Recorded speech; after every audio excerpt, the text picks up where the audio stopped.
plateau. It just kind of depends on a lot of different things, mortality and just how those packs have have kind of managed. So we'll see if it continues. I would expect it to continue to grow like that.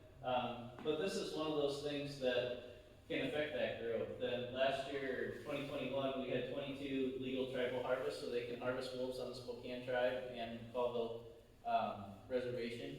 And so they did have 22 harvests in 2021. We had 4 struck by vehicles. We had a couple that were under investigation by enforcement for human cause. And then the depredation removals, so when we have interactions with livestock, occasionally the agency, we have to go in and remove some wolves from a pack to try and deter them from depredating on livestock. And so, we always monitor those mortalities every year. And then the other way that, we might lose wolves is through dispersal. And so this is a cool map that Lizanne Petraka, who is a postdoc at UW, she was doing some population modeling for us to look at time to recovery based on our goals and basically how sustainable is the population right now. And so she put this together just as the location data that we've had. And you can see these are locations of one wolf, and then I think another one will start out. And so this is over time. So there's a time scale. This is 2012, and then going up, and that's their dispersal as they go. So when those pups, that we call them at a year old or 2 years, sometimes they just shoot off and disperse some long distances. So this is over a 10-year time frame.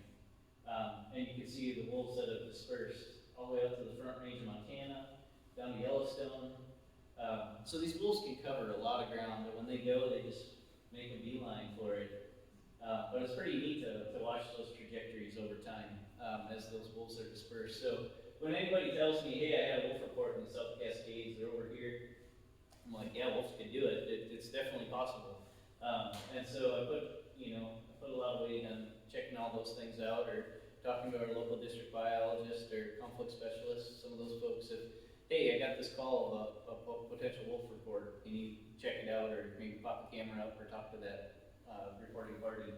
And so, but really, when you look at those distances of what they can move, nowhere in the state's off limits to what they can disperse to. So it's kind of cool. It's a neat little graphic to show that dispersal potential.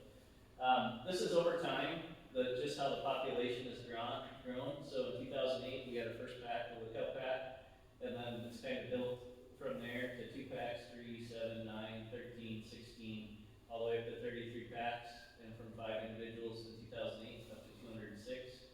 And so we're seeing an average population growth of about 25% over that time frame. And last year it was about a 16% population growth.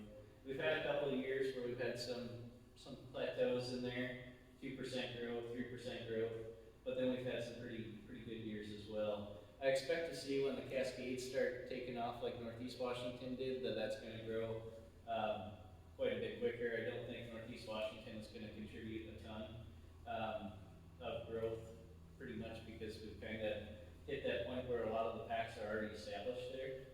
And then we just monitor mortality and then the amount of depredating packs. So we had 18% of our packs that had at least one interaction with livestock, which means even though we have a lot of overlap between livestock and a lot of other areas, 70 or 82% of the packs, we don't have any issue with livestock. Even though there's a lot of overlap between livestock, they don't depredate on them. And so we try and jump on that as quickly as we can. We've got some guiding documents if you're interested. Our wolf conservation management plan talks about interactions with livestock, but we also have a wolf livestock interaction protocol. I apologize, the text isn't that big, but that protocol helps define when are we going to react if there's depredations on livestock. And a lot of times we're going to try, if we have one depredation, we're going to try and get a bunch of non-lethals out there, work with the producer that's affected. Try things like flattery, which is flagging. If it's a calving operation, we might be able to put that around smaller pastures to keep wolves out. If it's a collared pack, we might be able to utilize like a rag box, which is an electronic tool that if the wolves come close enough, the VHF from the collar will trigger it to play loud noises and things to scare the wolves away. range riders on open range land, on like Forest Service or private timber grazing allotments. We contract or use DPCL contracts, which are a contract with the producer to help them cost share having somebody there to help watch the livestock during the summer while they're out on range. Plus there's nonprofit groups, like Nuke and Kapow are organizations that actually fund range riders to go out and help producers watch their livestock, and it's really helped us keep our numbers relatively low on livestock. So if you compare numbers in Washington, this is the population of wolves as it's declined. This is the interactions with livestock, the depredations that have occurred. So that's 50 right there. We've maintained under 50 interactions statewide with livestock over the years. In 2021, it was actually relatively low.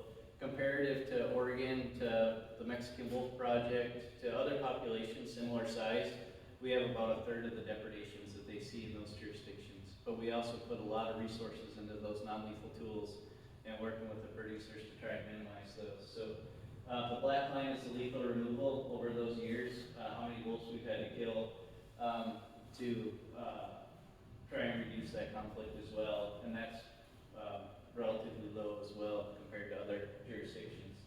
And so, you know, one of the biggest things for me, especially this time of year, but all throughout the year, this is a big state, and every year I'm tomorrow I'll be up in Tenasket. Thursday and Friday I'll be up in Northeast Washington, and I'll be back here. I was actually supposed to go to Stehekin, but it's going to be 2 degrees up there, and I decided that was not a good time to camp out for 2 nights. And so I decided to go stick a place where I can go to a hotel on super cold nights.